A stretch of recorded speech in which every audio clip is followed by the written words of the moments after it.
Nova. Everybody give it up! Smallzy's Celebrity Small Talk Podcast.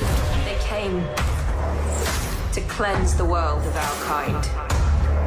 Because magic runs through us. You are a warrior. Hi, my name's Katherine Langford. Yeah, and the Zoom is fired up tonight. There's no camera turned on, though. It's audio only. Hey, how are you?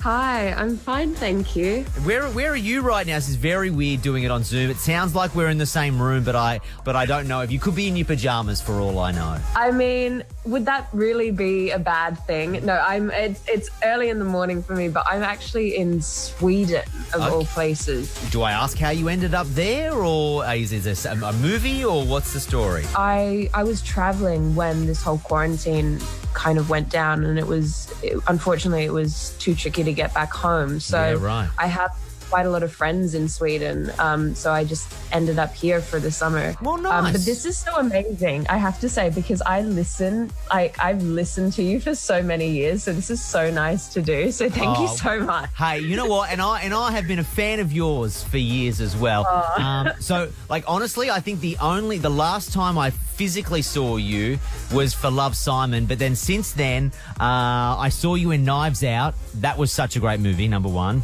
And then I saw you do guest judge on RuPaul's Drag Race. And you know what? I would never, if I was going to pick a celebrity to show up as a guest judge, I would not have thought you. But good on you. Was that a lot of fun to do? Oh my gosh. Well, firstly, thank you so much. Yes, that was so much fun. And it's so funny you bring that up, because in quarantine, I've been watching, I feel like everyone's been watching so much more TV and stuff. And I rewatched that episode, and it was so nice. Like, I'm such a big fan of RuPaul's Drag Race. And so to be there was an amazing experience and so fun. Now you're going to have... speaking of people watching things in quarantine, it's still pretty crazy around the world. And your brand new show is on Netflix. Now, the show's called Cursed. Do you want to... Because I was going to say, like, it's King Arthur. It's not the story that we know, because obviously it's a new storytelling and it's a focus on a new character. But I guess it's a period of time that a lot of people would be familiar with, right?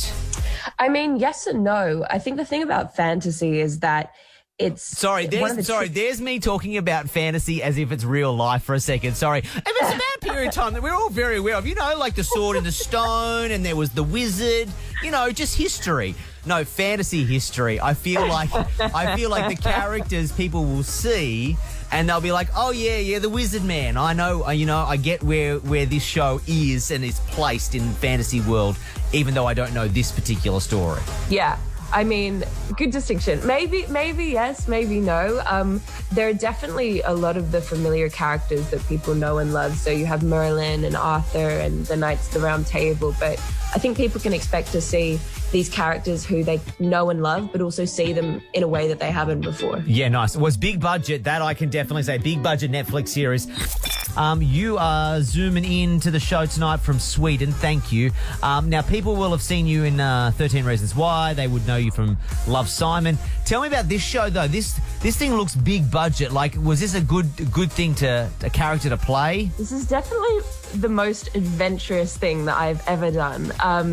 And yeah, it was kind of a surreal experience. Like, when you're trying to direct a scene with 500 people in it, or we have one scene where there's 100 people, there's 50 horses, and I'm running through things as like villages are being set on fire, and it's a one shot, and kind of navigating that and getting used to that. Imagine if you screwed that up. Sorry, like, for people who like really? When you were burning the village down in a one shot, I don't even know how you undo burning down a village. Oh my gosh, no. Luckily, no burning incidents. But yeah, we did that. All right, it's streaming now on Netflix. It's called Cursed. Katherine, thank you so much for chatting. I appreciate it. I love the show.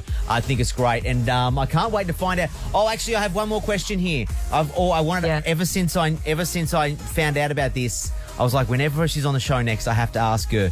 So you were in Avengers Endgame, except they cut your scene out, and that must have been devastating. Oh.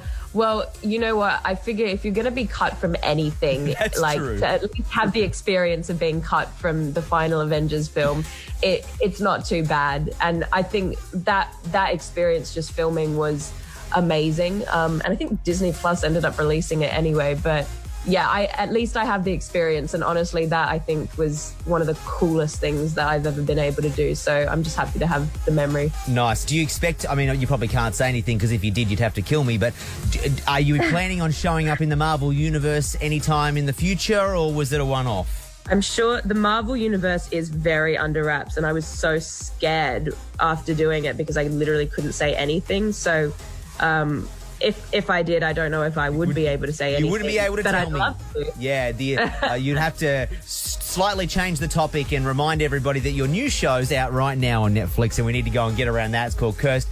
Katherine, stay safe in Sweden. Thank you for chatting. I appreciate it. And hopefully we'll see you home in Australia again soon, all right? Oh, thank you. Likewise. Thanks so much for having me. You've been listening to Smallzy Celebrity Small Talk. Follow Smallzy on Facebook, Twitter and Instagram. Or listen live to Smallzy Surgery, weeknights from 7 on Nova.